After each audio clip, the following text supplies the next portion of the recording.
No, I remember.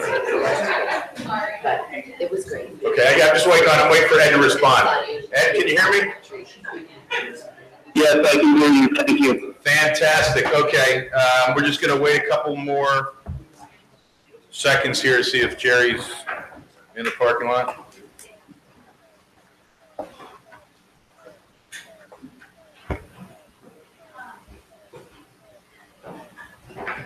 Robert's Jerry out there by chance?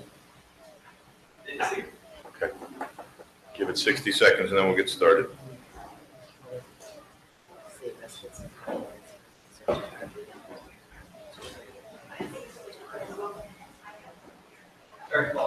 Okay, great. Good. 1, 2, 3, 4, 5, 6, 7, 8.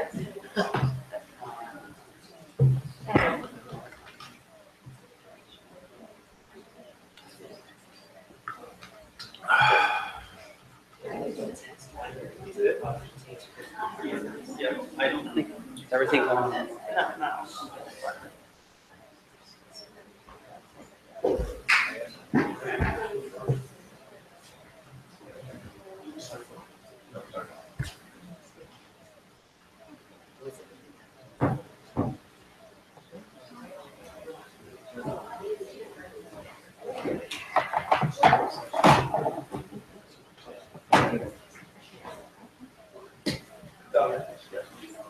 Yeah, it doesn't make sense.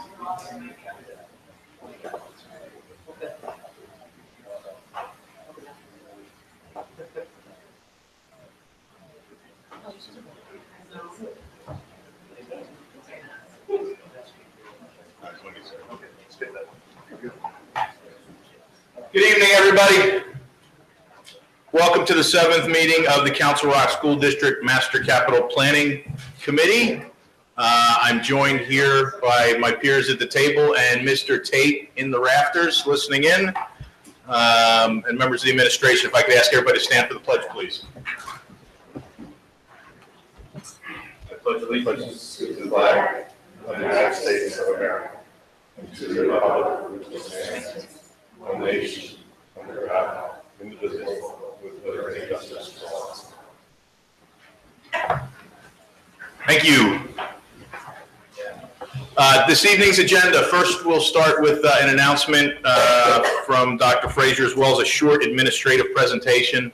That presentation will focus on the 2 primary points of discussion that came from our last meeting in June, which was some form of the status quo or the potential closure of Rolling Hills Elementary. That presentation will be followed by public comment.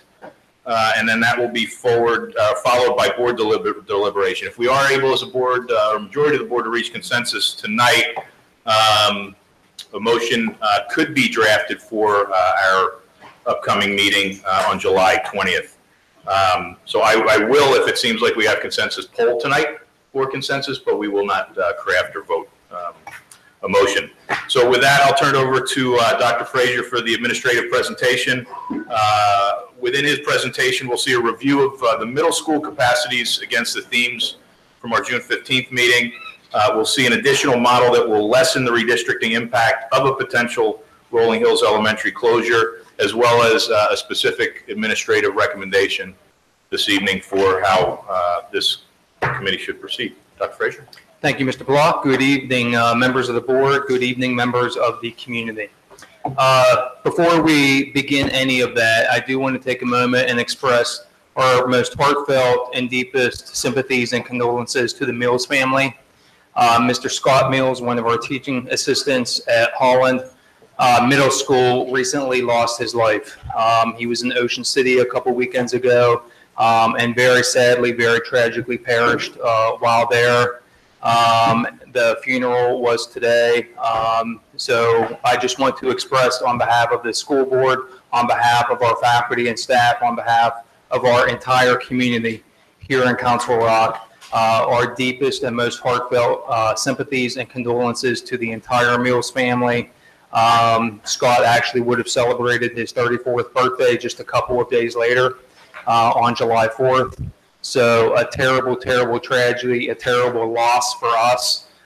In addition to being a teaching assistant, he was a coach at both Holland Middle School as well as South High School. And it's a loss that stings. It's a loss that hurts for us as a school district, and as an entire school community. So if we could please have a moment of silence at this time.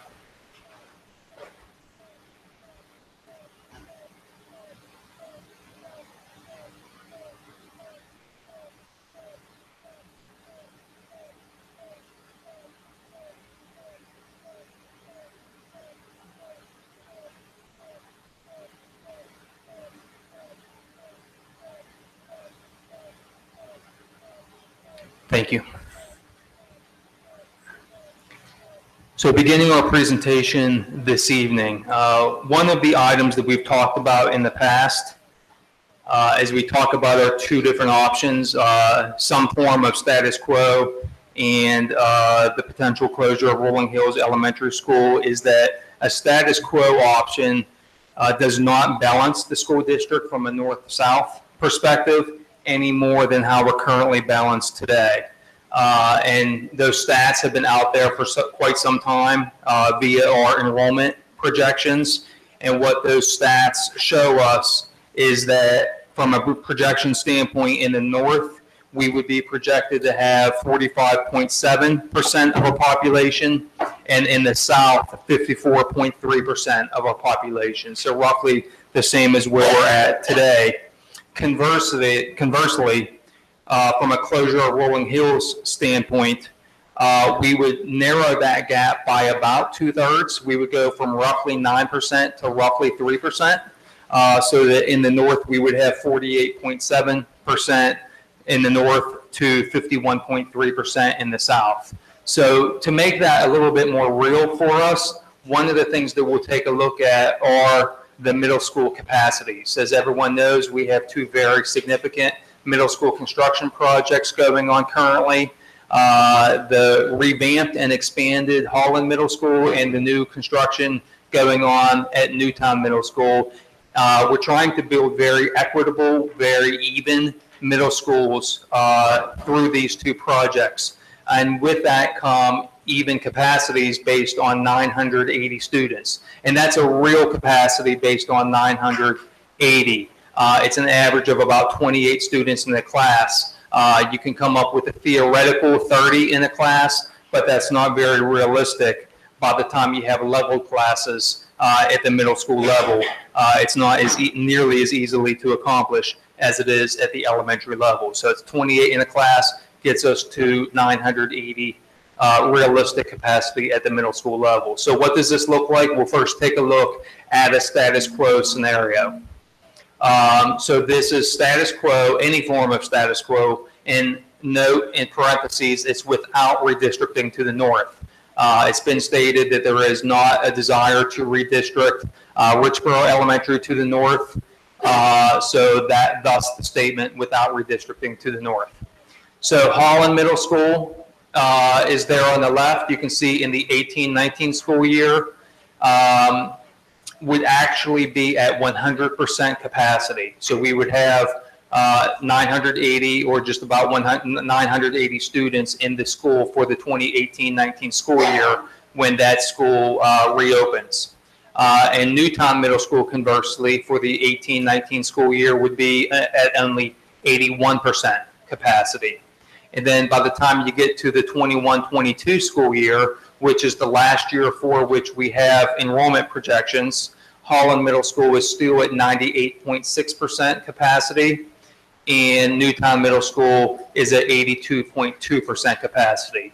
So we clearly have a large discrepancy between those two sets of percentages between Holland and Newtown Middle Schools, which is one issue.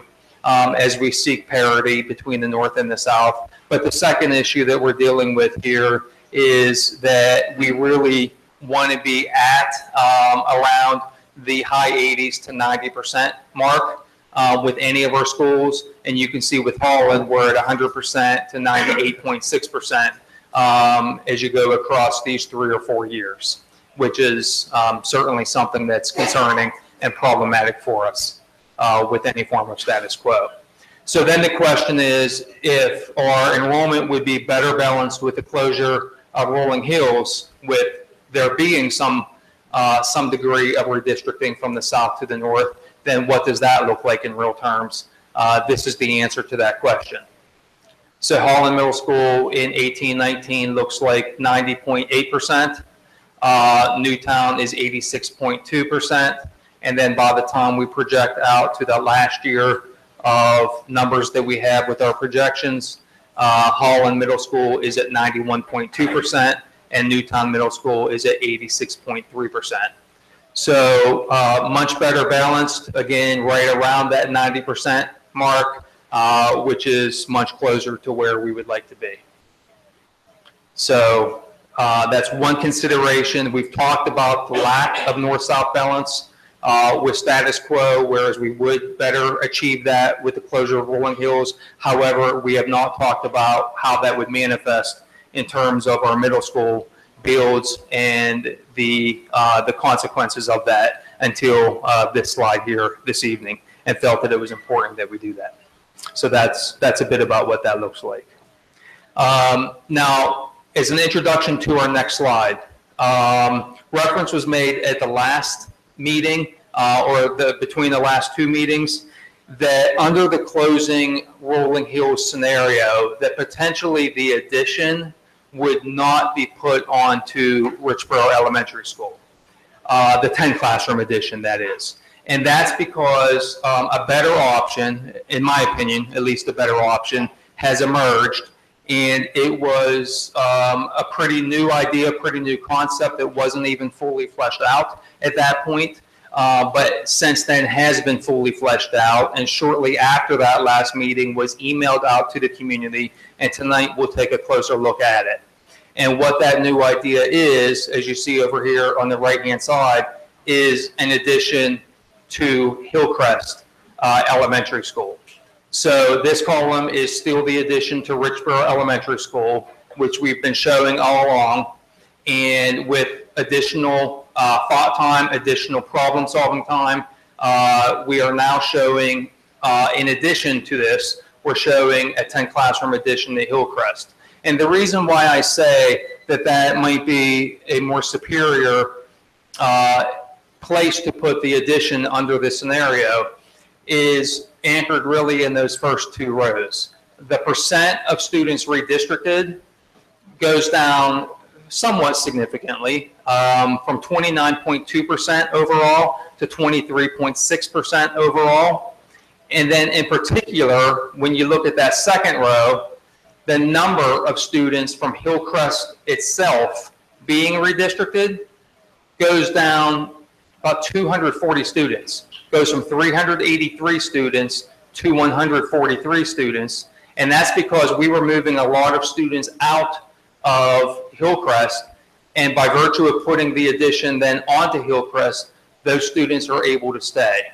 And I'll show you maps here in a minute, the same maps that have been posted to our Master Capital Planning landing page, and you'll see why that is. Everything else that's up there, the renovations, addition costs, those one-time costs, they're the same for both columns.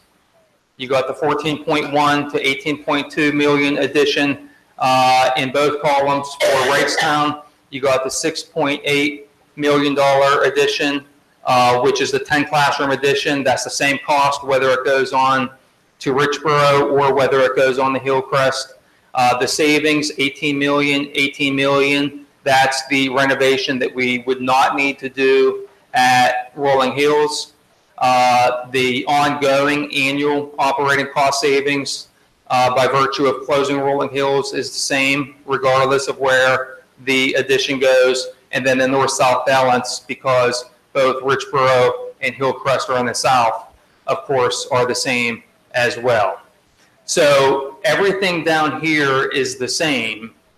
All we're doing is putting here the addition onto a different southern school as opposed to the one that we had previously been talking about and considering. And the reason why is because we would be impacting and moving less students under this scenario. So again, just additional problem solving looking for superior thinking, really, and ideas. And we feel like perhaps this is, should the closure of Rolling Hills be the option out of these two being considered that ultimately is chosen. So why is it that less students would be redistricted out of Hillcrest? Again, we know that the addition is being put on the Hillcrest and students were being moved out of Hillcrest. So this is just a screenshot blown up, so it's not the entire page, of one of the maps that is online. You see Hillcrest down here where my pointer is showing, and it's sort of this L shape that's turned on its side here. And you see 234 students, number 11 here, 234 students are being moved from Hillcrest over to Richboro. This map is with the 10 classrooms being added to Richboro. So 234 students are being moved from Hillcrest over to Richboro. So now what I'll show you is what the map looks like with the 10 classroom addition going on to Hillcrest instead of Richboro. You can imagine it for yourself, and what it does, it simply fills in this area. So we go from this to this. So this area now, this, which is currently Hillcrest, these students no longer need to be moved. So it's a very simple move. It's a very logical move, one that seems to make sense. And I wish that we would have arrived at this point much earlier in the process. But by virtue of us narrowing down the options, we were able to get deeper into this particular model, this particular scenario. And it became obvious once we did that putting the addition on the Hillcrest, in my opinion, seems to make more sense than putting the addition onto Richboro, because it impacts less students. Again, from a cost standpoint, it's all neutral, but it impacts less students. So that seems to be the superior way to go. And then lastly, administrative recommendation and rationale. What I would say to you is that I came into this process administratively. We came into this process not wanting to make a recommendation for the closure of any one particular school. From the start, we have said, for financial reasons and other reasons, but largely financial, that we believed and still believe that the closure of an elementary school is the best course of action for us to take. At this point, as we sit here this evening, we effectively have two options remaining on the table. One is a modified version of status quo, and the other is the closure of Rolling Hills. Because those are the only two options on the table, and because we do believe the closure of an elementary school is the best course of action, our administrative recommendation at this point, with those two options being the only two options on the table, is the closure of Rolling Hills Elementary School, which brings with it a 5-classroom addition to Wrightstown Elementary School and the 10-classroom addition to Hillcrest Elementary School for the reasons that we just went through. Why? From a rationale standpoint, there's a potential net cost from a renovations addition standpoint of only $2.9 million. There's been talk about millions and millions of dollars. When you net that out, it's $2.9 million. That's a $14.1 million addition at Wrightstown, which is why the word potential is used. So $14.1 million plus the $6.8 million for the 10 classroom addition, and then you back out the no longer needed $18 million addition, or pardon me, $18 million renovation at Rolling Hills Elementary School, and that leaves you with a net cost of $2.9 million, coupled with an annual operating savings of $473,000, which you don't capture any annual operating savings with the status quo model. So effectively then, over a 6-year period, That's our break-even point. Also, unlike status quo, as we've talked about, this model does reasonably balance the north and south population, which from the start has been one of the guiding principles. As we've talked about, putting the addition on the Hillcrest instead of Richboro is a superior option in our opinion because it impacts less students, and all elementary schools at that point do become K-6, which was another one of the guiding principles. So primarily for those reasons, with those two options being on the table, that becomes our recommendation. So that's really all I have to present this evening. Before we turn this over to public comment, are there any questions for me and our administrative team? Any questions for clarity from the board? Yeah. So, Dr. Frazier, I'm sorry if I missed this. That's okay. I'm struggling with some internet issues here, trying to get up your packet. So, regarding the correcting the imbalance or affecting the imbalance of north and south, you talked about how closing Rolling Hills and doing your recommendation will help balance north and south sending districts or sending areas, right? So how much of that is redistricting and how much of that is elementary school closure?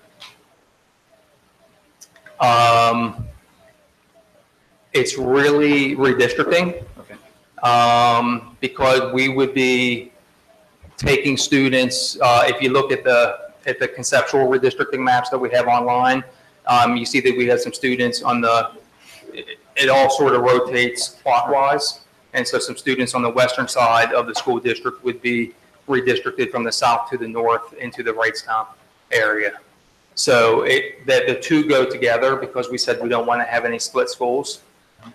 So this would allow us to accomplish that without any split schools. But you could accomplish the same thing with a modified version of status quo just by redistricting.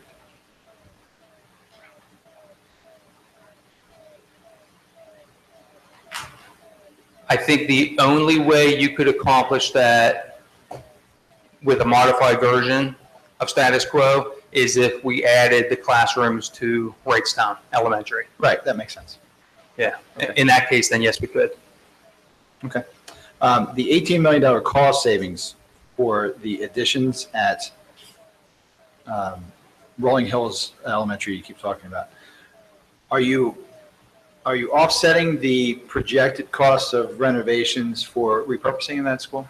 So you're referring to 18 million, but we were told 13.5 to 16.5 million for repurposing of Rolling Hills for the maintenance depot.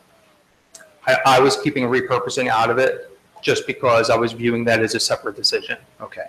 So renovations are still going to have to be done to the tune of 13.5 to 16.5 million. Certainly, the 2 million, almost 3 million for the roof if we even just keep the building on mothballs, right? I'm looking at Mr. Taylor. So.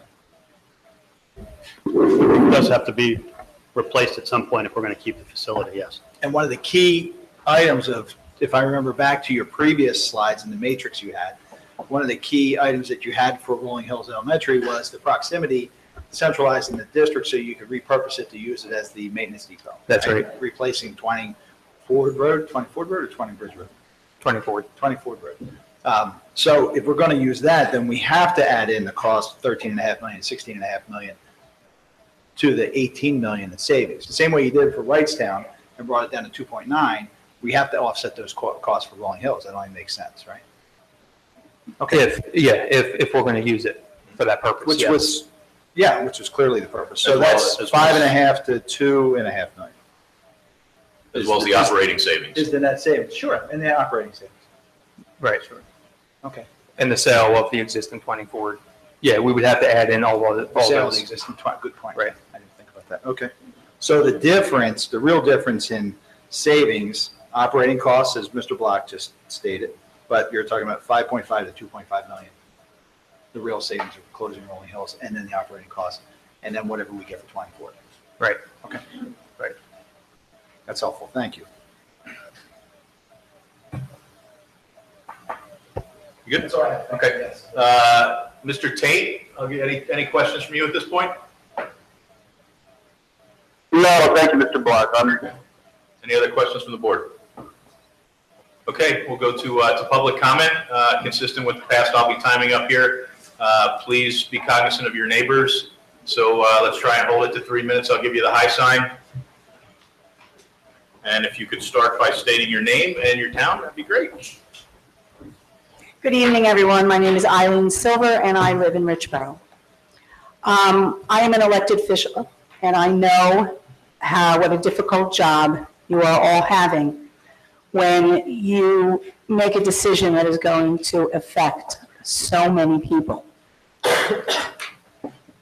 I was not for the status quo when you had all those different things, all the different plans, because after looking at it, I thought, well, we're going to spend money in repurposing every school, and it's not going to be working out.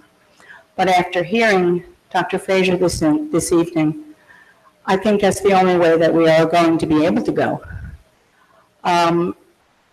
We're talking about affecting so many people going from Hillcrest to Richboro, but we're not talking about the 458 children that are going to be moved from Rolling Hills to somewhere else. We are also, if we keep the status quo, I know we are going to spend money, but as Mr. Bilek just informed us, we're not going to spend as much if we repurpose Hillcrest or Richboro. But one question that I have, and I know you don't answer questions, but I'll try to find out the answer during the evening. I was told that a lot of people were going to close Rolling Hill because they didn't want the children from Richboro to have to go to North. They didn't want the kids from Richboro Elementary to have to go to North because of the balance. And it seems that you're talking about north-south and balancing, but I don't understand, if you close Rolling Hill, are those kids going to some North Elementary school? Because if you are, that's a very long way for them to go. So are there Richboro kids, elementary, that are going to be redistricted, that are going to go to North now?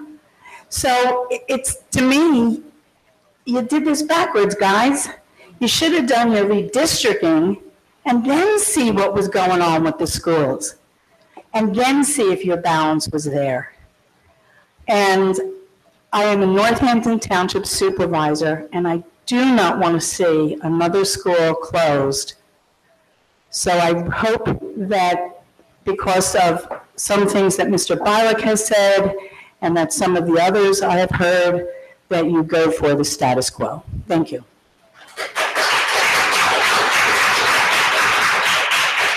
Thank you. My name is Adam Berkowitz. I live at 98 Redwood Drive in Deerfield North. Thank you for the opportunity to address.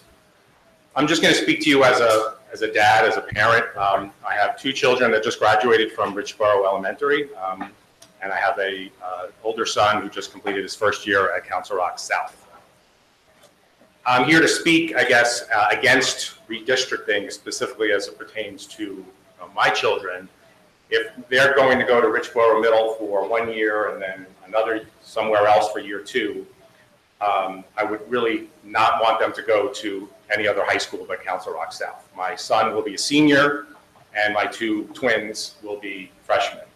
We live literally across the street from Council Rock South, and there's a lot of practical reasons why I want them to go there. I want continuity and consistency. So I hope that that won't be the case, that my children will have the option at least to go to South. We live right there. It just is logical. It makes sense. So I hope that that won't be necessary, but I hope that that's an option for a family that lives right near South. So thank you very much. Thank you. Good evening. My name is Janet Breaker. I live in Holland, Pennsylvania, almost across the street from the school and the development of Tapestry. I want to thank you all for the time and energy you've put into this, and I don't expect to have the level of detail that you do. And apparently, you know, balancing out North and South is of paramount importance to the board. But I had some questions. A couple of slides or meetings ago, the fact that there was roughly 200 children walking to school. There was a slide that said adding 4 buses was like $237,000. So let's just round it out to $250,000. How is that, I'm not certain that that's reflected in your numbers. If you're saying there's a $473,000 evenness here or operating savings, I'm just curious if that includes roughly $250,000 that will be an ongoing expense for busing children that had the beauty of walking to school. And then I know that you don't want to tie in the repurposing of Rolling Hills should you choose to close it. I've expressed previously, there's just something about a community school and kids walking that I think it's hard to put a calculation on. But if you could sell the property, and if you did, more than likely, it would turn out to be used for housing, which may throw off your statistics on north and south. So I know that, there's only so many factors that you could put into a decision, but it would seem to me that after all this work to even things out between north and south, and if you are or aren't considering the $250,000 plus for busing, in the end, are you going to wind up being unbalanced again if you sell that property and turn it into housing? So again, I know you can't answer it, but I certainly would hope that the expense of busing that you don't have now would be considered in the calculations, because then it kind of could possibly change things. Thank you. Thank you. Dr. Brick, do you want to address that question? We will answer that one for you, ma'am. Sure will. Thanks for those comments, ma'am. The $237,000 is factored in to those equations. It would be $237,000 more in annual savings without the 4 buses. So it is factored in. Great point. Thank you. Hi, my name is Betsy Worthing. I'm from Holland. At the beginning of the capital planning process, I was optimistic since the board had laid out an extensive timeline, developed guiding principles, and identified multiple data sources to be examined. It seemed that a data-driven evaluation would tell us if it was possible and appropriate to close the school with the goal of saving the district money. In the last month of the planning process, we started seeing a variety of scenarios, and it began to feel like we weren't looking at the data or the guiding principles. It appeared that the data was being fit into an already determined plan. It just didn't make sense. Why were we discussing closing Rolling Hills when it violated your guiding principles? What happened to affecting the least number of students? What happened to if you can see a school, you should attend that school? Why would you incur the additional transportation costs?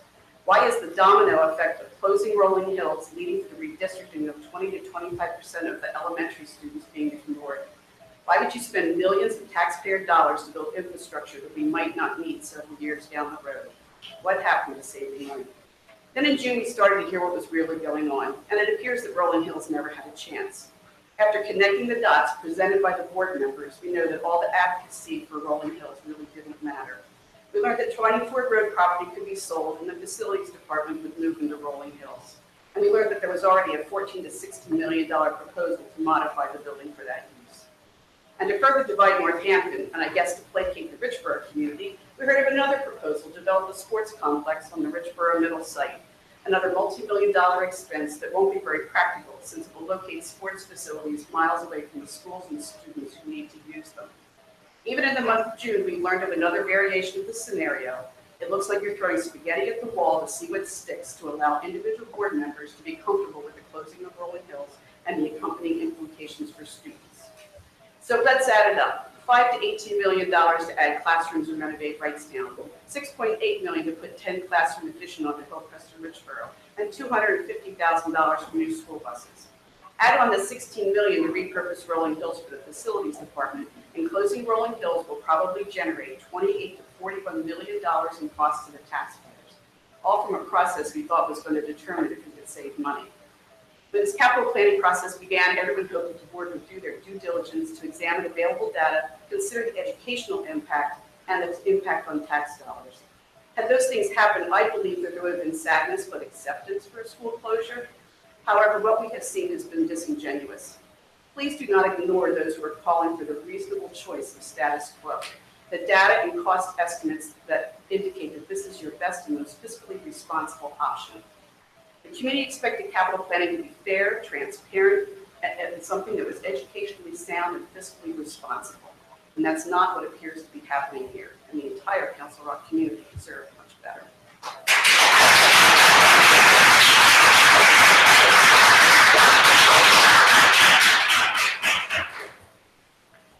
Bob McKee, Northampton Township. Just a couple quick things. First of all, like I said, I'd like to thank you all for all the time and energy and effort that you've put into this, no matter what your decision. Obviously, it's not easy. Just a couple things, a couple quick things. A lot of talk has been talked about Rolling Hills if something were to happen with, if Rolling Hills were indeed closed, about repurposing it. I guess my question for the board, but I've never really heard anything about, is what's the plan for Richboro Middle School if it is being closed, or it's supposed to be closed as of 2018? What's the plan for that? I mean, I thought one of the plans or one of the possibilities was to move the 24 facility over to the Richboro Middle School. But if we're talking about repurposing Rolling Hills, then what's going to happen to Richboro Middle? On the second thing, not to disagree, but they talk about this north-south balance, and I kind of don't get it. I don't understand what's wrong with the north-south balance the way that it is now. I have a hard time understanding why you would move children from Northampton and move them into a school in Wrightstown or Newtown, or vice versa. I'm sure if you asked people from Goodnow, if you told them that they were going to go to Holland Middle and then to South, that this place, people would be coming out the doors. And believe it or not, the distance between Goodnow and Holland is only like a mile or two difference between Goodnow and Newtown. One of the things that we had done before was, the little maps, it kind of got glossed over, but as I was looking at them, you could see that the northern end of Richboro Elementary currently and part of Welsh would actually end up going to Wrightstown and North. They're both great communities, both great schools, but kind of one of the things that gets missed in here is the things that are outside of the school. The kids from Northampton, they play baseball together, they play football together, they play basketball together, they know each other outside of school.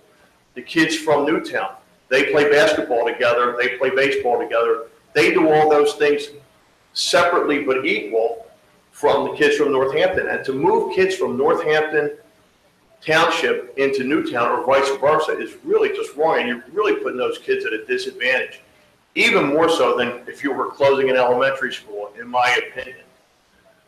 As far as the balance, like I said, Central Bucks, I know that their schools are not equally balanced. I know that there's 3 of them. I believe South has like 400 more students than West. One of the things that could possibly alleviate the north-south thing is maybe give those kids from Richboro an option. Give them a choice to see if they want to attend Newtown and North. I mean, there may be kids that are willing to do that. There were in the past, and I know it helped alleviate the problem before. Just something to consider that, like I said, I don't think has been mentioned as you go on with this process. Appreciate everything you've done. Thanks. Thank you.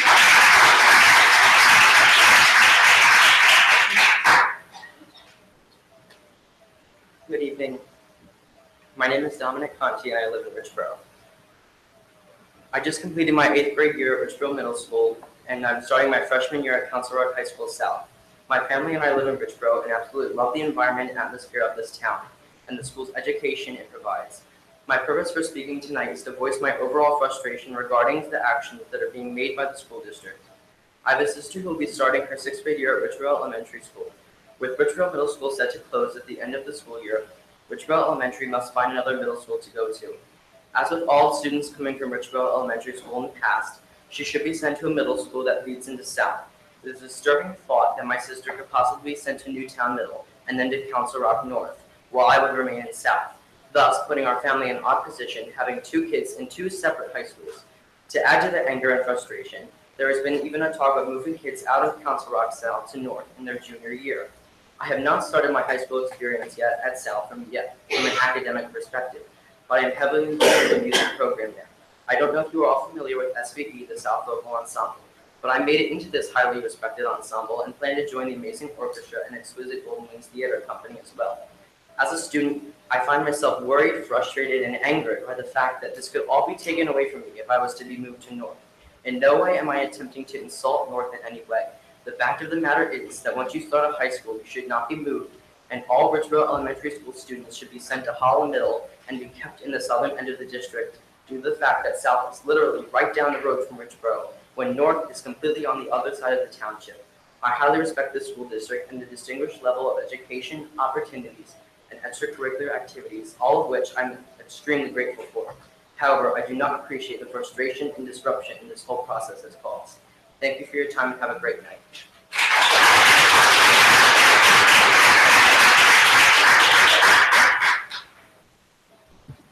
Jenny Schottmiller, Newtown Borough. I just wanted to stress how important I feel as a community member it is to balance North and South. The administration has on the website a list of the impact of having North and South being unbalanced, and it seems to me it's unfair to everyone, that there are lost opportunities if you're in an overcrowded high school, and there are lost opportunities if you're in an underutilized high school, and that by expanding Wrightstown and adding real classrooms, you can balance the North and South whether you close Rolling Hills or not. You create the capacity in North to, at a minimum, balance North and South. I think you should do at least that. Thanks.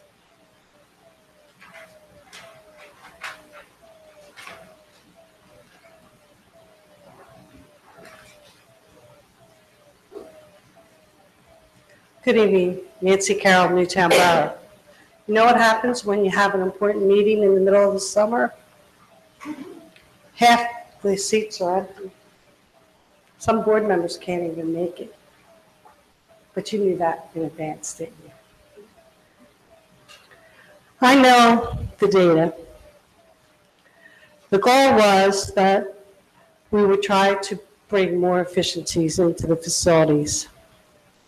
The data says that Wrightstown is the most expensive cost per student at $6,353, and Rolling Hills was lower at $3,068 and educates twice as many students at that cost.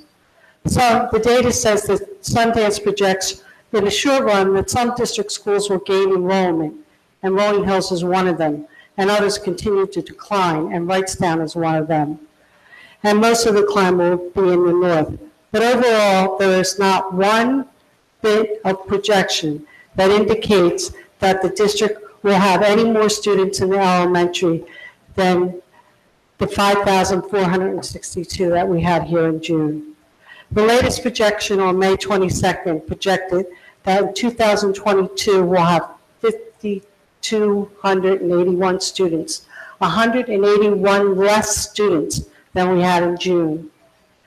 The data is that Rolling Hills is in the densely populated area that educates 201 students who walk and save the district $237,000 in busing. The data is that Wrightstown is in such a remote location that it can't even fill up its 213 seats with students from Wrightstown. It needs students from Newtown and Northampton to fill it up. If you do just add 5 classrooms for more than $5 million, you can fill it. You can't fill it with Wrightstown students. Instead, every conceptual redistricting scenario will displace 216 students from other townships. The latest scenario, 164 will come from Richboro, 13 from Maureen Welsh, and 29 from Newtown.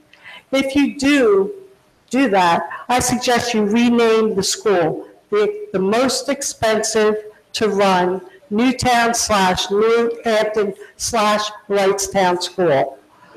So I got the data and missed the point, which was that there are school board members who missed the goal to find the efficiencies of school, and they don't care about the data. I know the facts. The district said that the total classroom stated capacity is 218.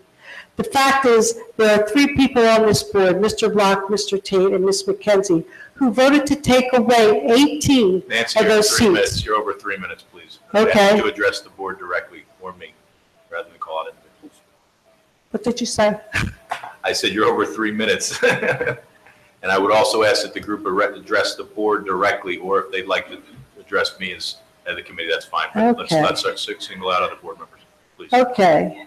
But you're over 3, so I'd like to see if there's anybody. The fact is that the board doesn't care about students who are modeling better health by walking to school, and you don't care about keeping intact the school that has the most English language learners and embraces their diversity. Thank you. Thank you.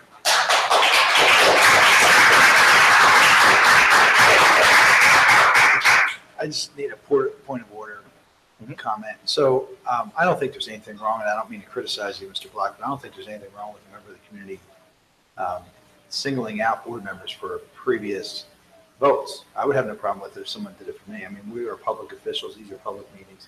If someone was attacking you directly, it's completely different. Fair enough. But just stating Mark Bialik voted this way, I have no problem with As long as it's fact.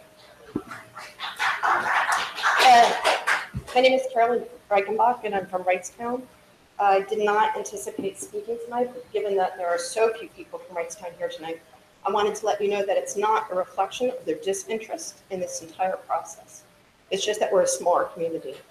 I think the status quo is just such a misnomer for Wrightstown people. We have not had status quo for several years now. I've had 3 kids that have had to be shuffled from Wrightstown to Newtown. It's caused anxiety. It's caused a drop in their academics. It's caused a lot of heartache for me as a family trying to juggle 2 schools. I understand how infuriating and stressful it can be to have people talk about redistricting, but at some point you're going to have to do it. And I would assume as a taxpayer that the administration has done its due diligence here and that they've looked at all the options, and they've looked at them thoroughly. I mean, I don't know what to say. It's just, I think at some point too, someone needs to stand up and say, what about the academics? Because that's really what we're here for. I wouldn't be where I am if I didn't have a good educational background. That's why I moved to Council Rock. That's what I want for my kids, okay? I don't feel that closing a school that had superior academic performance has even been discussed. And I don't even understand how you can ignore that. It's like a factory. If you're going to close a factory, you're going to close the one that's really productive?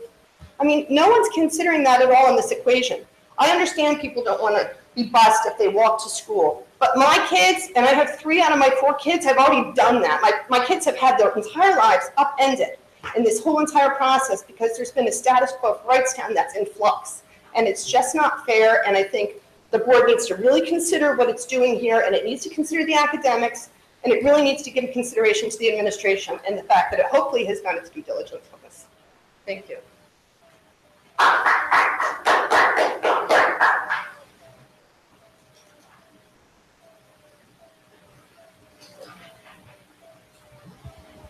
Hi, my name is Tessie Kenny.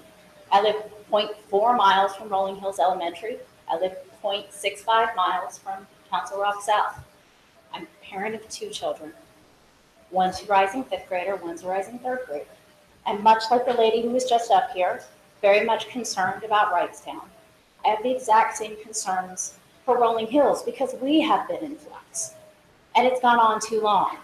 But I also would like to second what a previous speaker said, that doing this in the middle of the summer when you can't have true representation from the community is inappropriate. It's not fair. I find it interesting that all politicians take an oath to serve their community, but what they don't ask you to do is take an oath to do no harm. Closing Rolling Hills is a plan that does the most harm. It impacts the most number of students, the most students from all schools. As one of your own board members pointed out, you can balance North and South with redistricting without tearing a school out of the community. That includes both Wrightstown and Rolling Hills. There is no data-driven decision here that would lead you to that conclusion. In fact, it's only by excluding certain monetary line items that you reach that conclusion. That's overlooking data, not examining data. I would ask you to please consider saving both schools and serving the community as a whole.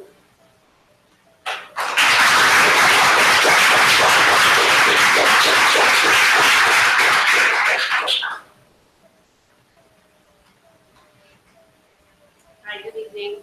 Jen Altmeyer from Holland. I have one daughter in Rolling Hills and another one about to head in September. So I'm just echoing the same comments. I think, you owe us some more time and evaluation to go back and look at the numbers, because what I heard when I walked in tonight changed the game for me. And it's been maybe a couple of weeks since those slides were last presented with the numbers, but it kind of feels like you're trying to pull the wool over on us. And as a taxpayer, that's not the way that I want to feel. So I strongly, like the last gal that talked, encourage you, take a little more time, go through the numbers again with us, even for you all, so that you can make a decision based on facts. Thank you.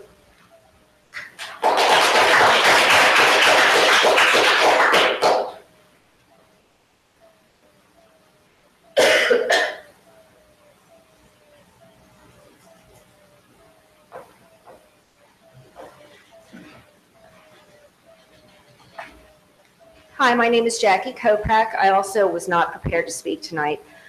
But I'm concerned that we're 3 years into this process. I've been at the last couple of meetings, watching. Apparently at every meeting, a new scenario rolls out. So I'm floored that the night you're supposed to reach consensus, there is yet another scenario that has not been presented. I'm also concerned that it appears like the primary goal of the board has become not the redistricting, but the balancing of North and South. And I'm not a mathematician, but when you're looking at numbers that are off by 5%, I'm concerned that you're chasing a moving target, because you can spin those numbers however you want. And in 5 years, they're going to change. And you're going to be left with schools that have been closed that you may then need. I am not a proponent for closing any of the schools, simply because of the distance for Wrightstown and the density for Rolling Hills. And I want to restate what I said at the Richboro Elementary meeting, is that the redistricting scenario needs to be put forward first before you make a decision, because you may alleviate some of these financial issues by doing redistricting first. But I'm also going to ask as a parent that you make that process fair. And that you give families time to build that in, so that our kids aren't dealing with what kids in Wrightstown are dealing with now, and kids in Rolling Hills are looking at right now, and kids in Richboro are looking at, because you're looking at timelines with no turnaround for these kids. There's no cushion, there's no grandfathering, and there's no reassurance to the parents that that's going to happen. So I would like to advocate for status quo. Again, I'm concerned that new scenarios come out at the last minute. It's like we're watching The Wizard of Oz, and something's happening behind the curtain and we don't see what it is. And I know that every one of you is trying to make the right decision, but we're not necessarily seeing that as a community. Thank you very much.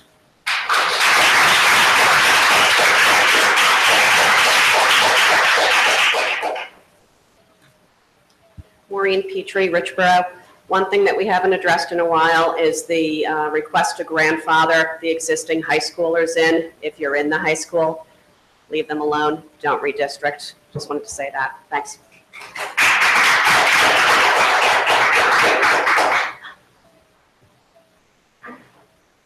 Hi, Kimberly Rose, Richboro. I wasn't going to say anything tonight because I feel like I've said everything I needed to say, but I kind of feel really uneasy tonight because I feel like it's already a done deal.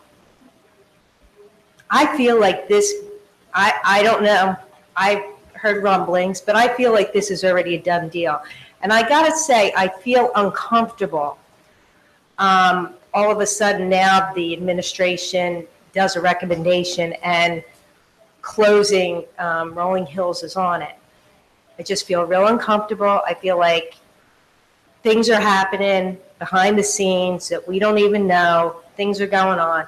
I feel uncomfortable. I don't think I'm the only one who feels that way. And doing a major decision in July really kind of stinks too. Thank you.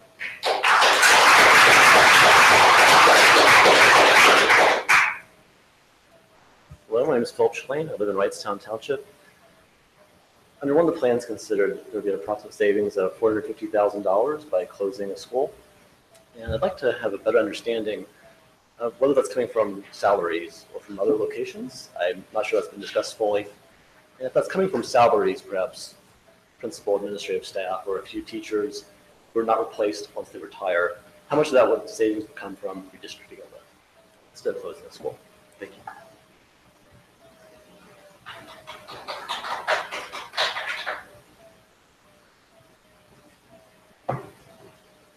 Is there any other public comment? Need seconds, I can do some nights. Okay. No more public comment? Okay, with that, then we'll move to board deliberation. We've been at this more than several times. I think this is probably our third or fourth deliberation session. While there was no consensus reached at our last meeting, it was, I guess I'll say my observation that there were really kind of two schools of thought. One was around the status quo. It wasn't clearly defined what that meant. It looked a little bit different, sounded a little bit different relative to each of my peers. And then there was a school of thought that said close a school, and that one being Rolling Hills. I think what might be helpful as we work to get consensus is to understand where we're at there. And then if there's a level of detail we need to get to on one of those options, then do that. So, really the question is, when we say status quo, it means not changing our elementary school footprint in terms of the number of schools and sticking with 10, or it means going to 9 and then the implications there. So I would just ask or suggest that each of you kind of keep that kind of front of mind when you're making your comments so we can really understand where the board is. As an example, if this board wants to consider status quo, and there is a majority around that, there's a lot of other options or pieces of that that weren't discussed last time that we'll have to flush out. So I'd be interested as everybody made their comments, kind of where they stood that way, and then we can kind of proceed. So that being said, does anybody want to speak first, or Mr. Tate, you want to jump in? Sure. Can you hear me well? Yeah, we hear you well. It's a great new system. Thank you, Mr. Frederickson.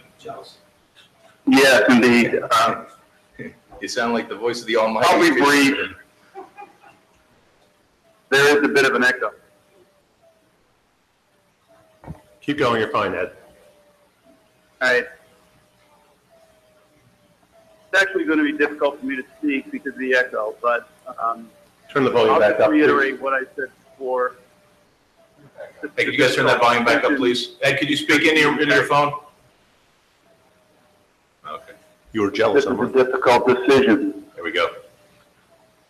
Because of the impact on the parents that have children in the school that currently attending the school that is potentially to be closed. And I think all of us listened very carefully in the public hearings to what people had to say. And I listened closely tonight to the comments that were shared with the public.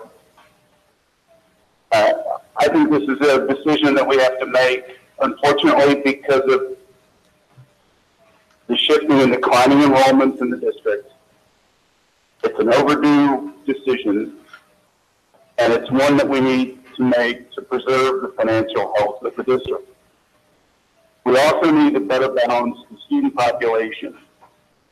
As Dr. Fraser put it, we need to narrow the gap between the north and the south. And that's why the status quo option is not a responsible choice. Continuing to operate 10 elementary schools is a luxury we can't afford. we need to make a decision that really considers the educational needs of all of our students. And as a board, we need to consider what's best for the entire Council Rock School District. And finally, I want to commend Dr. Fraser and his team for their very exhaustive and the absolutely transparent efforts that they have made to provide the board with the best possible information.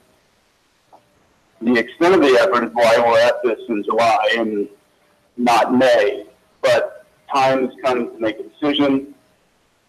As I stated in previous meetings on 2 occasions, I support the recommendation to close Rolling Hills Elementary School. Thank you.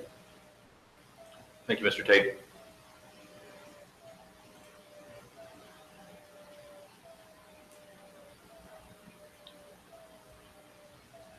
Anybody else have a comment?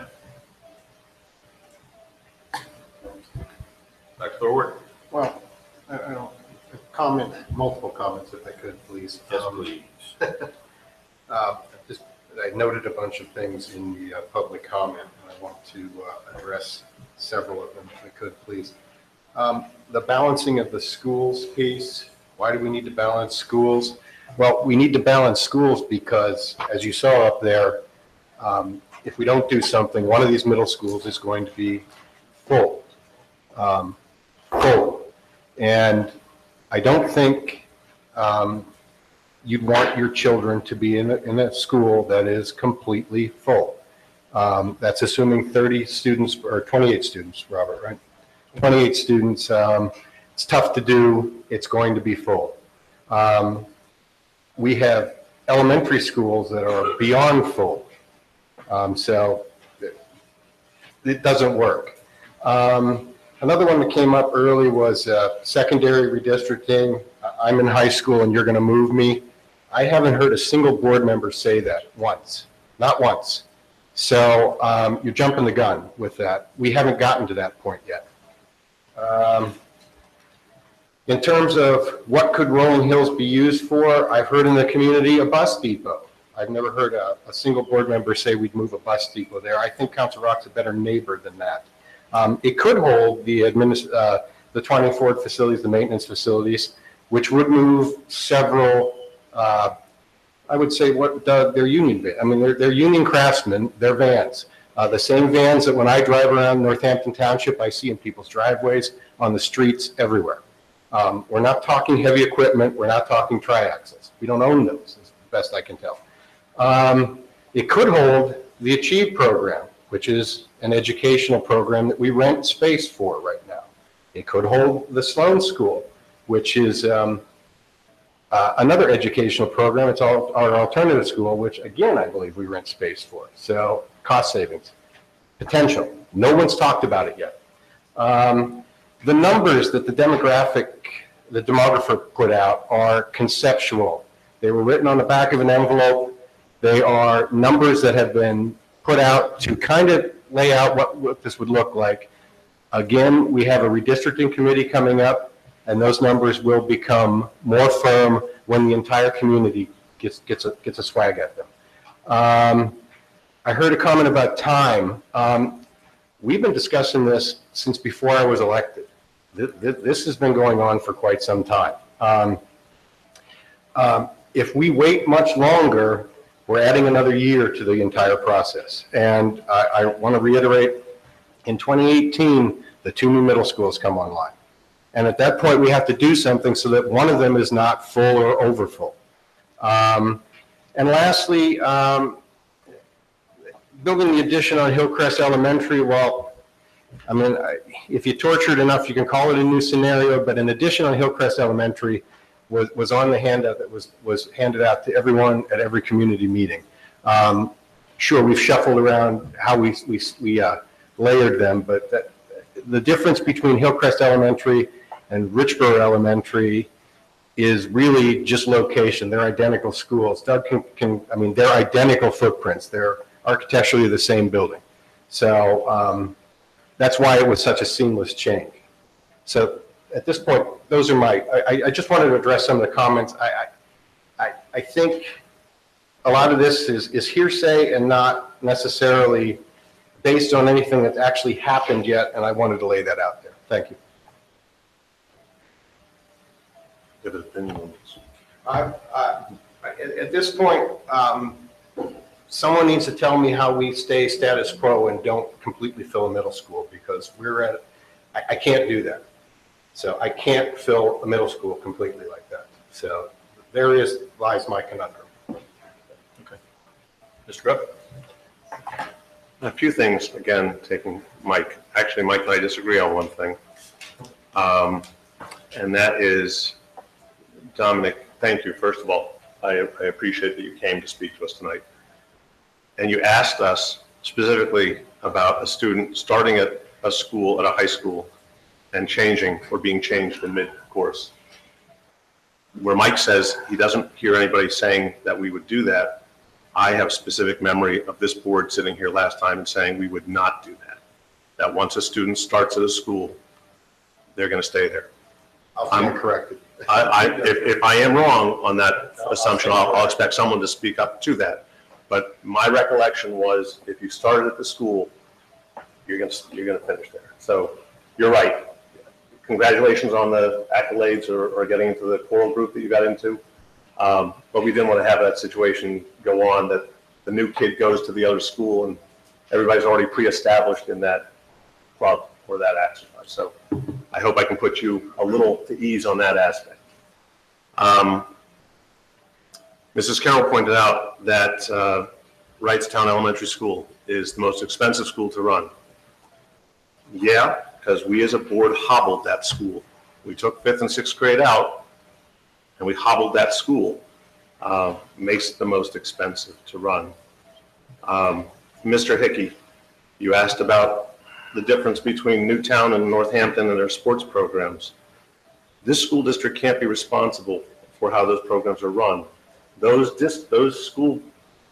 sports programs are independent of the school, and they can just as easily choose to align themselves with the direction of where the students go to school.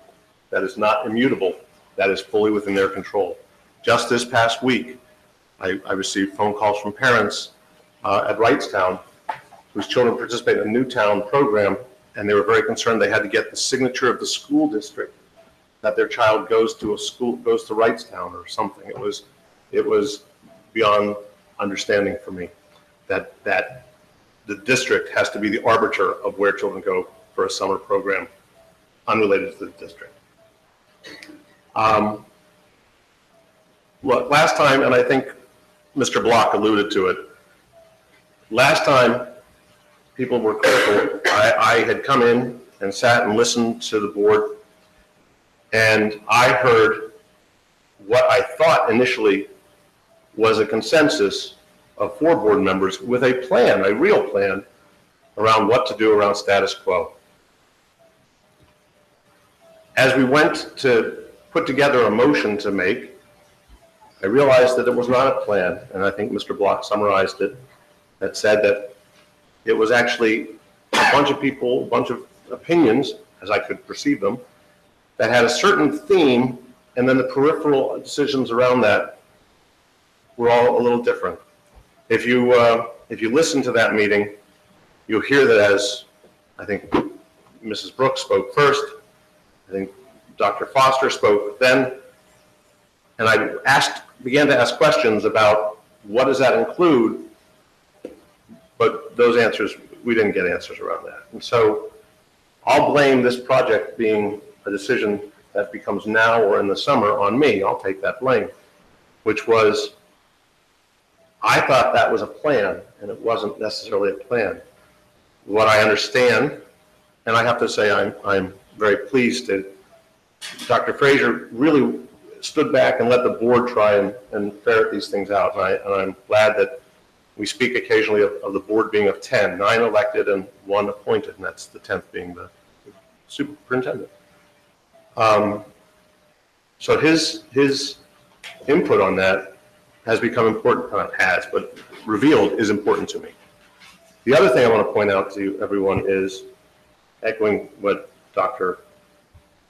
Thorwart said, Hillcrest is not a new plan. On November 19th, 2015, we authorized geotechnical work to be done at both Rolling Hills, which cost Richboro,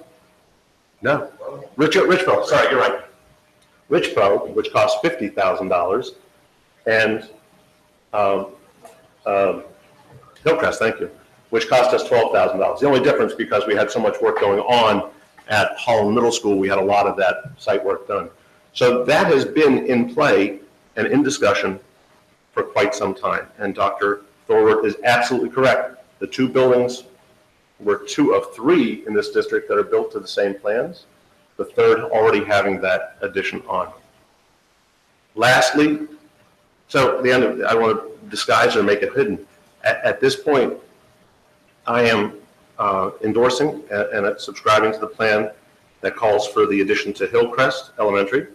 That includes the addition and the restoration of the classrooms to Wrightstown and the closing of Rolling Hills as a school.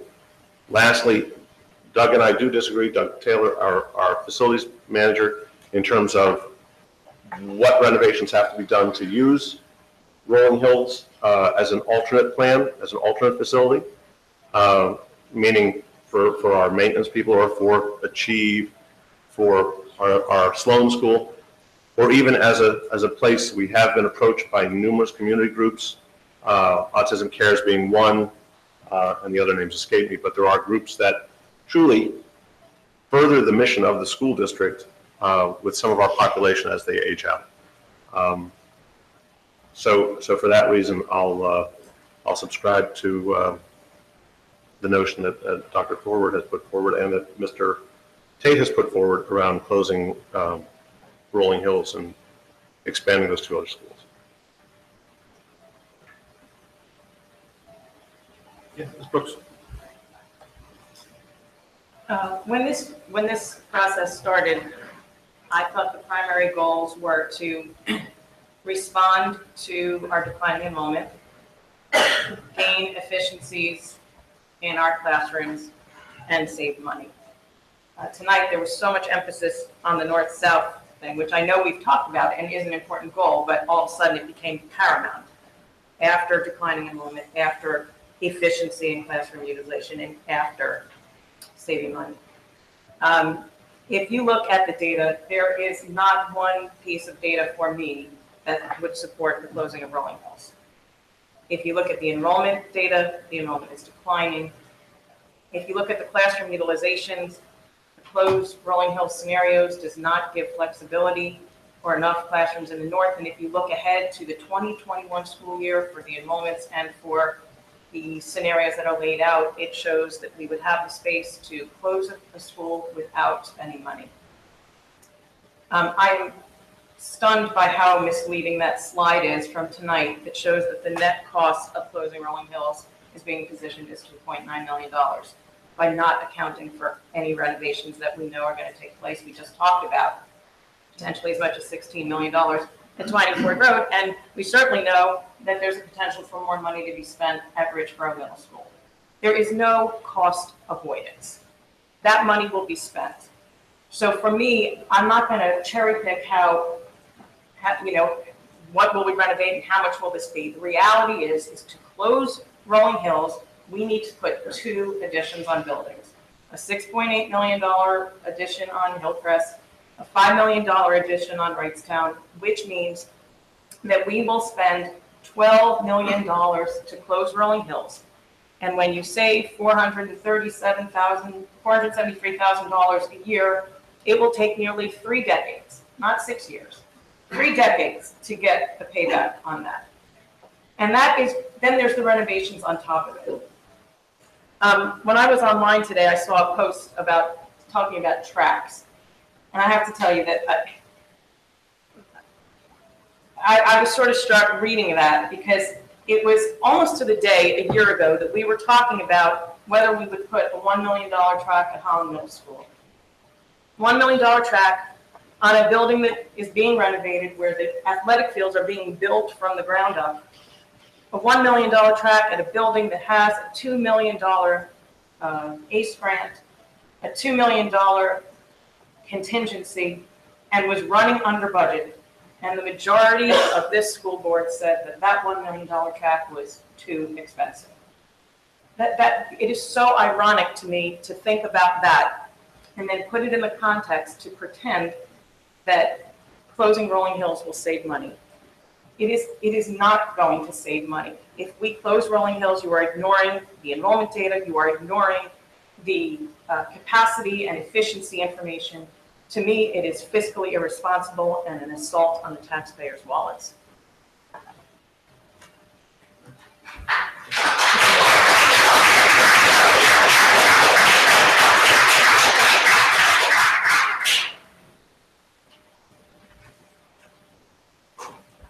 I guess I'm next, okay. I've got a lot of notes here. So Mike, I'm going to, Dr. Thorwart, I'm going to address one of your issues. First of all, I'm going to come back to that. I want to talk about what I call modified status quo. So I just want to be clear. I've said it before, I'll say it again. Modified status quo to me is we pause. We give an opportunity for it to play out. I've been very clear that I think that we should have redistricted first. That's being played out in your concern, Dr. Thorwart, because we are going to have a full middle school. So we built two middle school. Well, we built a new middle school and renovated another middle school to the tune of 110 initially, 170 or 180 million dollars over the life of the buildings, without knowing how the kids are funneling in those seats and where they're coming from. And this is the problem that we have when we don't properly plan. And we are in the exact same situation today. We have not properly planned, and we need to step back and take a break. Modified status quo to me means we do minimum renovations that we need to do to Rolling Hills and Wrightstown. I would be open to the discussion about expanding Wrightstown some way to allow for 5th and 6th grade to come back to that, to Wrightstown. But we need to pause, look at how the demographer's report plays out, and do a stage redistricting. So the imbalance, Dr. Frazier said, is solved primarily through redistricting. So another point to your point, Dr. Thorwart, I'm not picking on you, I'm just hitting your points, is that how do we handle a full middle school? Well, we redistrict. That's how we handle that. And we redistrict out of that middle school. And we take care of the hot spots that we have. We move on to the next phase. We move on to the next phase after that. We can't redistrict all in 1 year after 17 years of doing very little or nothing. We can't just cross the creek or cross the bridge all holding hands and now everything works great. It just doesn't, it isn't going to work that way. So that's my version of modified status quo. I don't think that's deviated at all, and I stand by that. So I want to talk a little bit about this process because I think it's terrible that we're sitting here having this discussion in July. This room is not very full. I'm sure there aren't many people watching this at home. I was not at the last meeting, and after taking 2 hours out of a business meeting to get on the phone here and hearing one thing and then turning around and hearing the exact opposite after I hung up the phone was staggering to me, and I can't imagine how it was to the community. So it seemed like we were heading in one direction, we took a recess, and then it went the other way. And I will tell people that there is no clandestine effort among this board to do something, but boy, it looks that way when things like that happens, right? So we wanted to be transparent. We wanted to do bring all this information to the public, which we've done somewhat. But looking back, we could have done this process so much better. We should have held, Wendy had a great idea to bring the forms out to the individual elementary schools, the ones that were affected. But folks, listen, we kept saying that every child and every family in this district is going to be affected by the elementary school closings and the redistricting. But we should have had a forum at every single school. Now, you may say that's not practical, but that's the right thing to do. Give all parents an opportunity, and all children, if they want, an opportunity to come up and let their voices be heard. Because at every one of those forums, we had other great ideas about how to handle this. We don't have all the great ideas up here, and I think that's been shown, right? But we got a lot of great ideas from parents, and we should have heard more of that. We wasted at least 6 weeks, if not 2 months, talking about the disposition of Richboro Middle School and this building right here. when it was not something that needed to be talked about in 2017. We know that we're not doing anything with Richboro Middle School until we're done all this other process. We know that it's very unlikely that this school is going somewhere. Why we had the discussion, I have no idea, but what it did was it wasted 6 to 8 weeks, and now here we are in July talking about something that we should have settled on in April or May. I asked, after reviewing the tapes from when I wasn't here, I contacted Dr. Frazier and I asked him, look, can't we just move this decision to September? Can't we just give an opportunity for the community? It looks like, it feels like to me that the disposition is going to be, we build on Wrightstown, we close Rolling Hills. We have to prepare the Rolling Hills community, and I'm not saying I'm supporting that, I'm saying how I'm reading it. We have to prepare the Rolling Hills community for a maintenance depot to be at Rolling Hills, which is much different than an elementary school. So what that means is, I think that Council Rock are good neighbors, and I personally don't think it's just going to be vans. Doug, I have to believe that there's going to be lawn equipment there, there may be machinery there, there's probably going to be a need for a garage, something like that. But there's going to have to be some buffering done, maybe we're going to have to do some landscaping, build fences, I don't know what it's going to be, but folks, we can't build a fence for under $1 million, I'm sure, right? So there are added costs potentially that are going to be added on to this $13.5 to $16 million that we have to consider, and it's $2 million. The difference is $2.5 to $5.5 million that we're talking about now when we're adding in the numbers. The numbers were added in for Wrightstown, but they weren't added in for Rolling Hills. And I don't think that was a purposeful omission, but it was an omission. And these are information. This is information that we need to have to make this decision. And again, that's why we should pause and make sure that we should have all that information, because just with the information we were given tonight, it was not complete.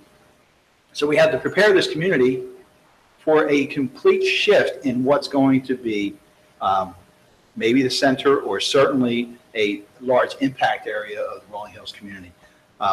I've sat through many I was on the planning commission here in Newtown Township, and there were many times that when a development was happening, neighbors came up and said, okay, listen, I understand this is going to be several hundred townhomes. Can you put a berm up and put trees here and make it look nicer? And we listened to those community members, and the developer spent the money to do those things for the community. Well, we're the developers in this case, folks, and we're going to have to spend the extra money to make it palatable for people. So now, not only is it summertime, but we do not have a full board. We do not have a full board, and that's vital. And I think that we should wait until the new board member is in place. Potentially 2 new board members, potentially 3 new board members are coming on board. And these folks have to have an input. So even if we wait till September, we're going to have at least 1 new board member. We'll talk about that later, but I don't necessarily agree that that board member gets a pass, but they should at least have, she should at least have the opportunity at this point to say whether they want that vote or not, right? Whether they want to take place, be a part of that vote. They can abstain, that's fine, if that's their decision, but we're deciding before Thursday, when we potentially are placing someone, we're taking that opportunity away from her. Both women, that's why I'm saying her. And that's unfair, completely unfair. And there's obviously been indecision. So Mr. Grupp talked about his indecision. There's been other indecision among the board, and it's just not fair, and it's not there. And we are certainly not being fair to our community. We are not being fair to our community by not having the information that needs to be out there in public forums to process this information. Yes, we've talked about Hillcrest Elementary being built upon, but it really wasn't a recommendation or here's the plan. There's a difference between one of 6 different plans and the matrix with the different colors and recommendation by the administration. I appreciate the recommendation, by the way, and we talked about that. I appreciate the fact that the administration came forward with a recommendation, but it's our job to decide on that recommendation. So in that vein, we're being completely unfair to all of the community.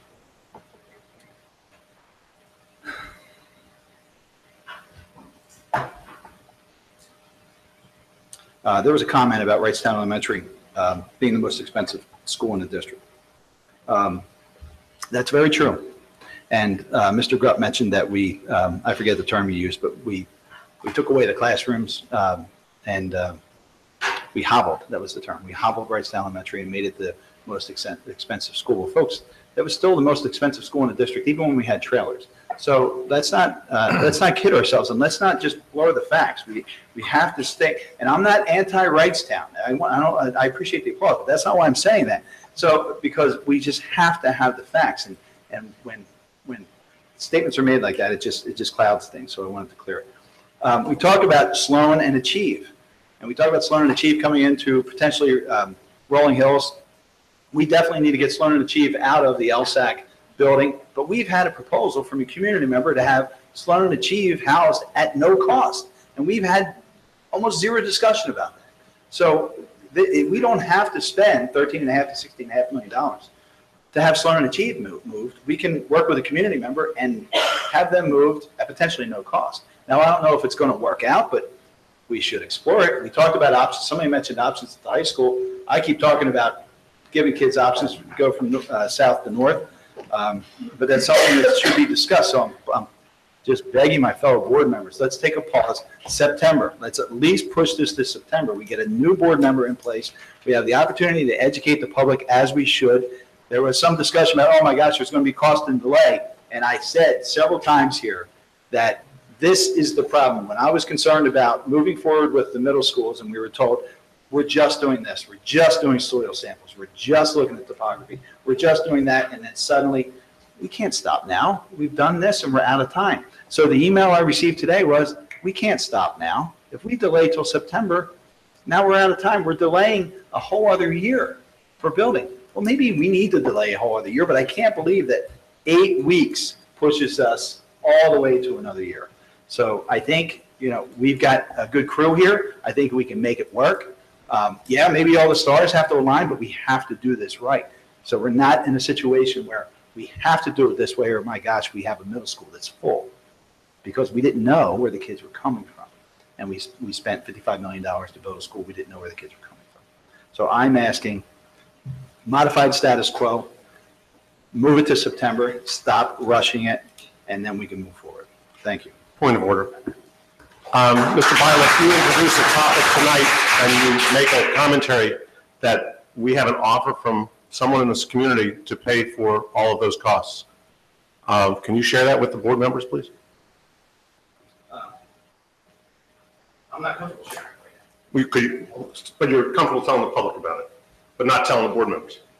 There was an individual who I've talked to, and I've talked to some of the other board members who approached me about offsetting, who was interested in a property at Richboro Middle School who would house Sloan and Achieve at no cost. Yes. And Jerry, if I haven't discussed it with you, it was a not an official conversation, but that was an option out there. I don't know if that's an option until somebody comes and makes that offer to the board. But that's my point. We don't know what the options are until we explore all the options. And we won't know, but if we're pigeonholed into one scenario tonight without looking. That someone has approached you is, I'm thrilled. Yeah, that's great. But my point is, as we go to make, I've heard persons at this table say, and from the community say, but you're introducing new options at the last minute. And the options that at least were being presented have some flesh to them. What this has become now is, we once had an offer from a citizen to support a program. And when there was some discussion about control of that program, that offer didn't continue. So I hear you say it, but I think that's a little, it doesn't serve this board well when a board member speaks in a public setting to something which three at least, I can't speak what's going on the other side of the board, don't have any idea what you're talking about. Why don't we do this just for the sakes of keeping the discussion online? Do you want to respond real quickly, and then let's figure out where people stand? I think we know where you stand. So I hate the term with all due respect, because I always feel like I'm going to get disrespected when someone says it. But Jerry, if I didn't have the conversation with you, I don't know why. There may be a reason for that. I don't know. It wasn't an official conversation.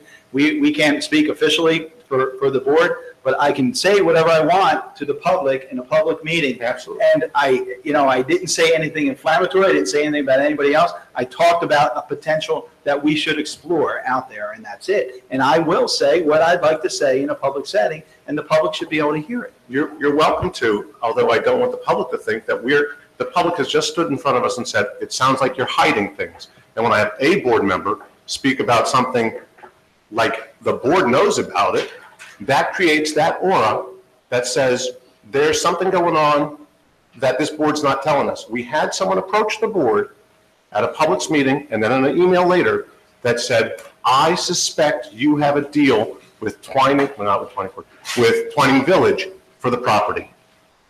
So that person came forward and there's no credence to that. Now, at least I don't know of one, so now that calls that into question because I don't know of a deal there, so I don't know what deals are being made if you're telling me that you know deals are going on. That's all. It makes it suspicious. I didn't say deals are, so that's inflammatory. I didn't say deals are going on. I said there was discussion being held.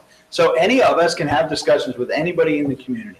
So that's an inflammatory statement, and that's completely unfair. So, and I did not imply, and if it sounded like it, then I take it back, that there were discussions among this board as an official board with this individual. I talked to some of the board members around this table. I can't tell you who they were exactly. You know, apparently it wasn't you, right? Dr. Thorwood had no recollection. Guys, can we move on? I'll just take the opportunity to make a quick couple statements. I agree doing this in the summer is not optimal.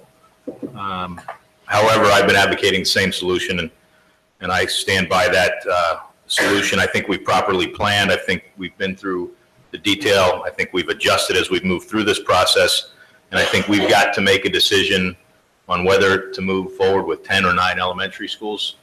So we can get on to the hard work of redistricting. Redistricting has consistently come in to this conversation, and it will be very, very hard. There's lots of different things that we have to consider. But in my opinion, if we don't move forward with closing Rolling Hills and moving forward with redistricting, we will not be able to hit the timeline that's going to allow us to get this thing done in 18 for the middle schools and high schools and 19 for the elementary schools. And this is something that we've been working on for years, and that just kicks the can down the road again, which to me is not a financially prudent discussion. You know, I hear people talking about their frustration with our process, and I can appreciate where they're coming from, especially if they don't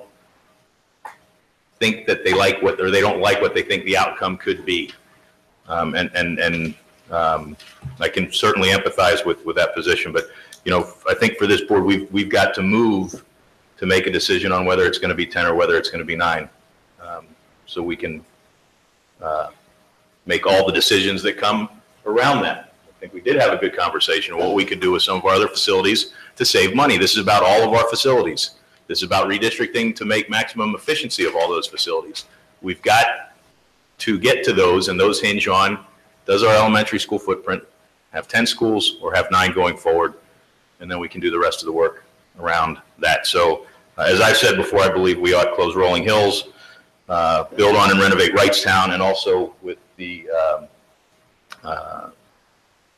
addition at Hillcrest, creating less of an impact in the south than it would have with Richboro. I support that option as well. I do appreciate the administration stepping in and making that recommendation. And I know that they've worked at length with the same data as an administrative team to get to that solution. So don't for a second think that it's, you know, Dr. Frazier all by himself. So that's where I'm at. I haven't heard from the end over there. Can I just make a comment? Yeah. When anyone says something publicly, like a criticism of the process is somehow linked to not liking the outcome, I'm just going to speak for the audience because I'm sure that when you said that, there was some comment there. It is so dismissive and insulting to say that, because you can look at the process. I just couldn't let that pass because I'm sure that they were feeling it in the audience.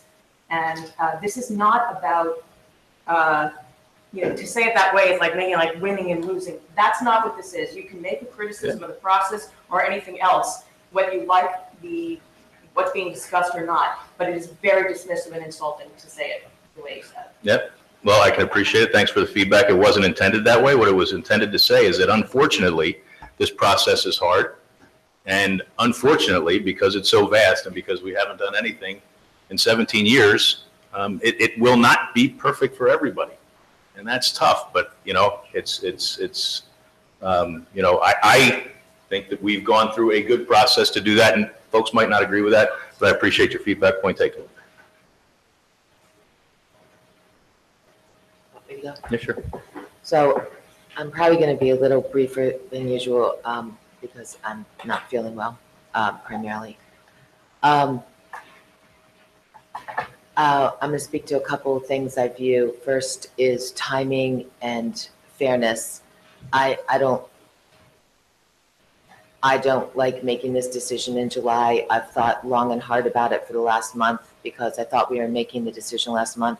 In fact, the reason I thought we had 4 meetings in 1 week to talk to every community group that was going to potentially have a school significantly impacted was so we could make the decision last time.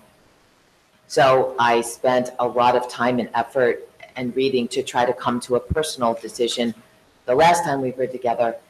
I can't find a good reason to prolong what I think will not be a different decision.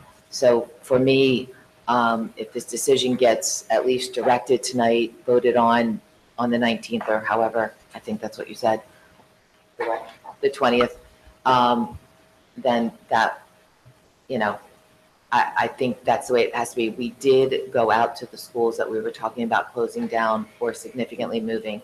We had meetings in those communities. We listened to people. We've had an email open for a very long time. I think the meeting last time had a very bad appearance, and that's no criticism of anyone in particular, but Mr. Breilich, I agree with you.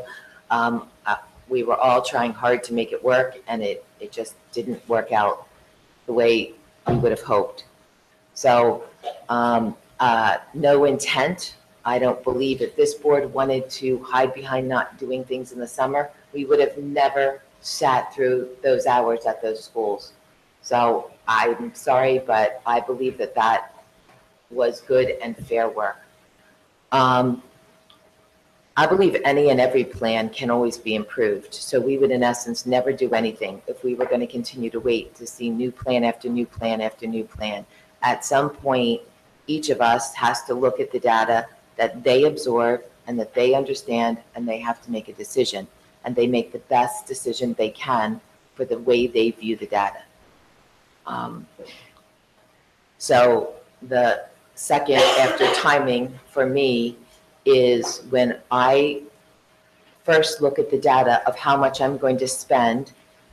Status quo to me costs $32 million, and closing Rolling Hills, as I said this last time, I'm not going to spend a lot of time, I know most of you were here, costs $20 million. Now, it's true that whatever we decide to do with Rolling Hills may cost additional money, but I won't vote for that. We have kids in that building today. I certainly don't need to make that building better for bands than I did for kids. So I don't personally need to vote to spend more money on that building. The only way I vote to spend money on that building is if I sell, and because it's being talked about, I'm using this example, sell 20 Fords, get X number of dollars for it, hopefully pocket some, and then use some of that money to do something else. But there's no, if I completely appreciate and have to frankly say I would agree with, spend the money on the building for the kids if you're going to spend the money. I'm not intending on doing that. That's not how I view it. Additionally, I would have preferred, and I believe I said this a long time ago, I haven't said it recently, that we made the complete decision through the middle schools, that we decided what we were doing with that, and then we moved on to elementary schools. But that wasn't the will of the board, so I lost that. So that's out. So for me, the sooner we decide whether we're going to have 9 or 10 schools, that impacts what I want to do with Richboro Middle.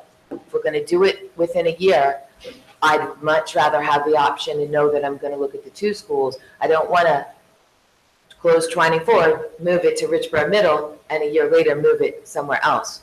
So I think for planning purposes, it makes sense to make the decision now for me. The Final thing I'll say about the data, lots of things that get said are unintentionally insulting, both to somebody who sits on a board, and we say things, obviously, to you all that you find insulting, unintended. So you could, I worked with numbers for a long time as a profession. You can look at data and numbers and data and numbers and data and numbers and data and numbers. And at some point, you have to pick which numbers are more important than other numbers, because numbers can say anything.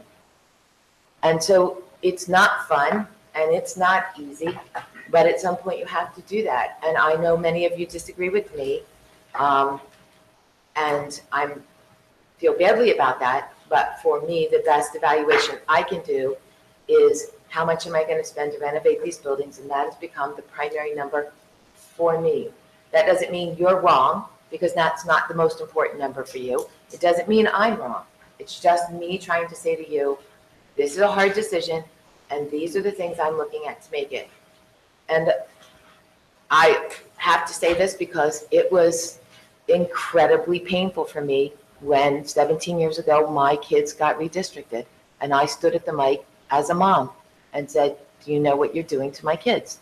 And do you know what you're doing to my family? So I only say that to say I do empathize with that feeling and what's going on. I don't think it serves you well for this board to delay that 3 months. If we said we were going to delay it 3 years, that probably does, that's a different story.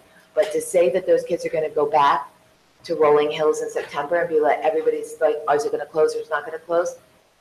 Honestly, if that's going to be the decision, for as painful as it is, I'd rather it happened now so you can start thinking about what's next and how does it work. So that's, there's probably lots of other things. A lot of people made a lot of good points. I have to say, even in the last week, I've gotten a lot of good emails. I've gotten some, believe it or not, that said, please close it, and these are my concerns, and this is what I'm looking at, and please, don't close it, and here's what it means to me. But what I want to say to you tonight is I'm still at that place that I was in May. I am struggling greatly with the timing. But those are the things that I looked at. There are other factors, and I'd be happy to talk to anybody if you wanted to afterwards, but I think I've said the most important things for me tonight. Thank you. So just to. Close Rolling Hills. Okay. Jesse? I am supportive of the administrator's recommendations as presented today. Speak up. I'm sorry, I said I am supportive of the administration's recommendations as presented tonight. Okay. Dr. Thorwald, did you want to? Just a point of clarity, Dr. Frazier. If we're going to redistrict and fit in the middle schools, how does that work? With status quo. You said we could do it purely with, you're sending Northampton students to Newtown Middle, is basically. Yes, that's right. So either way, we're sending Northampton students to Newtown Middle School. That's the only way this works. It's correct? the only way it works. We've agreed to no split schools. Correct.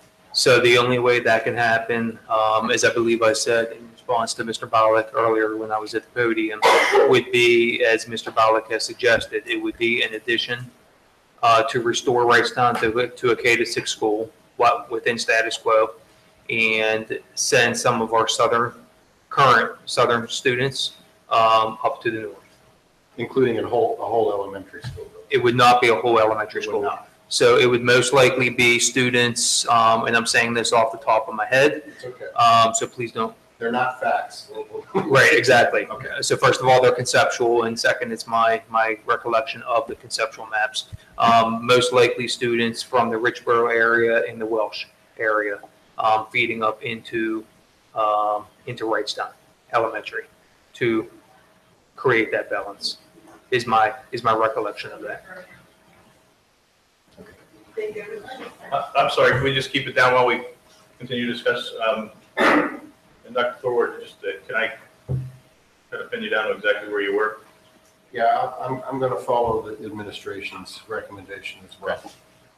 Okay. Mr. Grubb?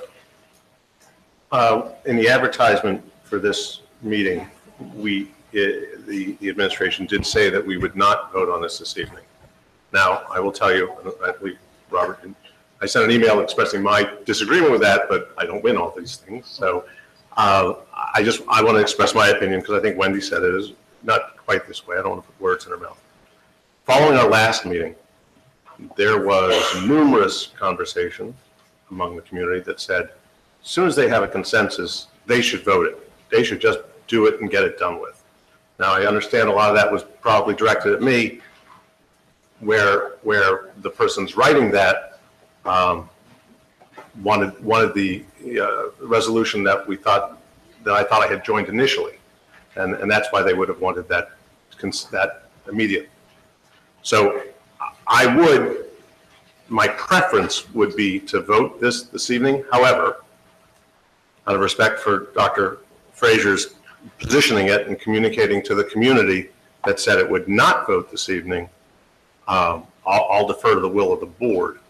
Right. But we will be meeting, Dr. Frazier, you will not be in attendance on Thursday evening. Right. We do have a special meeting on Thursday evening to choose among candidates who have put their names in to be the new board replacement for Dr. Foster.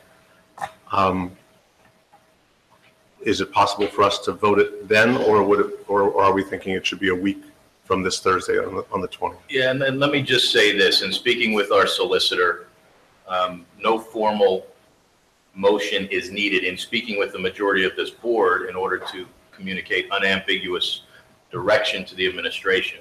There was the thought at the end of this process there would be a motion and a vote. That motion would be direction to the superintendent, the administration, to prepare a plan for the closure of a school and redistricting, and to schedule a hearing for such potential school closure, be followed by the 3-month wait period. But all that's required in terms of providing direction is majority consensus of the board. And as I have that here, it appears that there's 6 in favor of closing Rolling Hills and 2 not in favor of that. So my recommendation would be, unless anybody wants to move it earlier, is to not couple it with the potential appointment of a new board member, but move it to a formal motion on the 20th.